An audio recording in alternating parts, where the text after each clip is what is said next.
各位好，我是小胖，听庄子寓言故事，悟人生处世哲学。今天小胖给您讲的故事是：庄子穿着补丁衣服去见魏王，结果会如何呢？说有一天呢，庄子身上穿着一件打满了补丁的粗布衣服，然后扎好腰带，脚上穿着一双用麻绳绑着的破烂鞋子。收拾停当之后啊，就去拜访魏王。魏王见他如此寒酸，就问他呀：先生为何这么狼狈呀？庄子却泰然答道：庄子，这是贫穷，不是狼狈。有志之士怀有道德，却不得实现，那才是狼狈。衣服破旧，鞋子磨烂，这是贫穷，不是狼狈。这就是所谓的生不逢时。然后啊，庄子又跟大王说呢：你难道不曾看到过善于腾跃的猿猴吗？他们活动在高大的楠树、紫树、玉树、樟树之中，在树枝间牵引腾跃，称王称霸。这时候，即使是神射手后羿和他的弟子彭蒙，也不能瞄准他们。但遇到折树、棘树、指树、榉树之类的长满尖刺儿的灌木丛呢，他就只能谨慎行动，左顾右盼，提心吊胆了。这既不是由于过度紧张，也不是筋骨不够柔软，而是因为所处的环境不利，不足以施展他的本领。现在我处在君王昏庸、臣子乱国的时代，想要不觉得狼狈，又怎么可能呢？忠臣比干被纣王开胸剖心而死，不就是最好的证明吗？这个故事讲的是什么呢？我们来看看啊。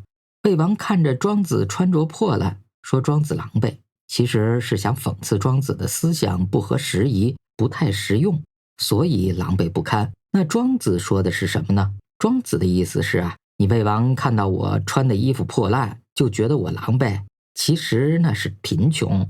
而我庄子真正的狼狈，并不是衣着穿的破烂，而是虽然心怀大志，但是有志不能伸呐。虽然身怀大道，但有道不能行啊。这些岂是你魏王那种肉眼凡胎所能看到的呢？这就好比善于腾跃的猿猴，如果生活在正常的树林里，人家可以跳跃自如，如鱼得水呀。可是如果周围全是长满尖刺儿的灌木丛呢，他就是再善于腾跃，再有本事，能施展得开吗？而我庄子现在所处的时代，不就是像那长满尖刺的灌木丛吗？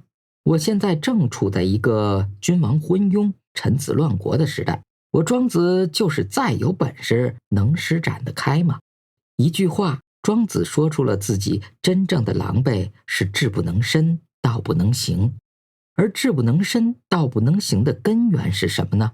根源啊，就是生不逢时，国君昏庸啊。庄子这一句生不逢时，国君昏庸，道出了古往今来多少有志之士、有才之人的辛酸呐。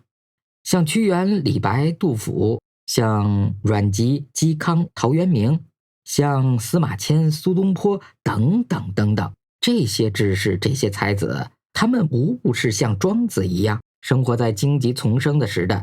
那么在荆棘丛生、国君昏庸的时代，他们是怎么活的呢？他们呀，有的避开了时代的荆棘，辞官归隐，小心谨慎地活着，保全了自己，最终活在了自己精神的世界里，活出了精彩。像庄子，像陶渊明，他们离开了官场之后啊，获得了精神上的自由，他们写出了留名千古的好作品。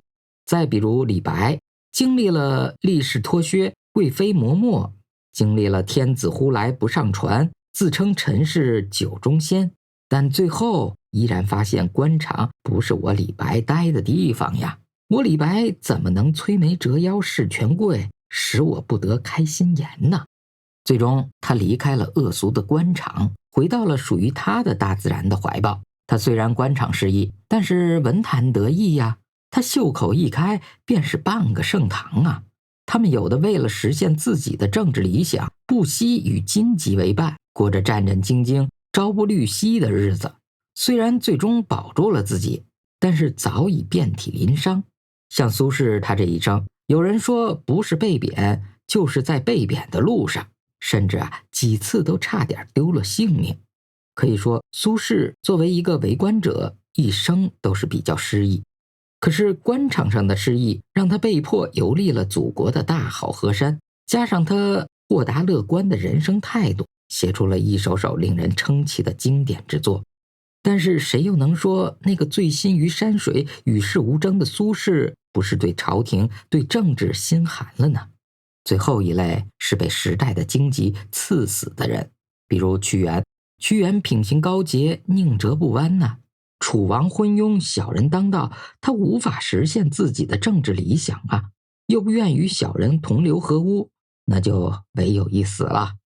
再比如嵇康，尽管他一生崇奉老庄之学，尽管政治上采取了小心避祸的态度，但是司马氏集团想拉拢嵇康这样的大才子啊，而嵇康呢，他又不肯与司马氏合作呀，因此啊，招致了灾祸。当嵇康的朋友吕安出事的时候啊，嵇康出面为吕安辩护，最终受小人的挑唆，统治者司马昭下令将嵇康处死。再比如阮籍，司马昭派自己的心腹曾经多次探问阮籍对时事的看法，阮籍都用酣醉的办法来躲避回答。而司马昭本人呢，也曾数次试探他对政治的意见，甚至还想与阮籍联姻。阮籍无奈之际啊，竟大醉60天，使联姻之事无法进行。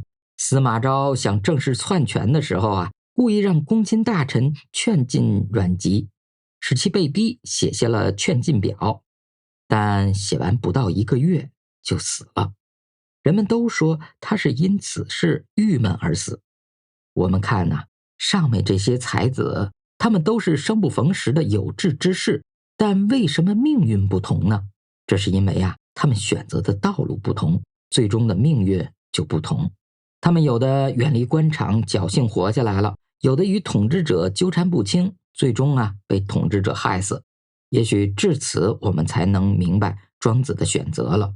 楚王聘请他做国相，他为什么拒绝了呢？因为啊，他一早便看清了那个黑暗时代的面目，因为他知道自己生不逢时，所以宁可志不能伸，道不能行，宁可活得极为狼狈，也不愿意到官场上去赴死的。这是智者在那个乱世的唯一出路。毕竟谁不想保全自己呢？好了，感谢您的收看，我是小胖，下次再见。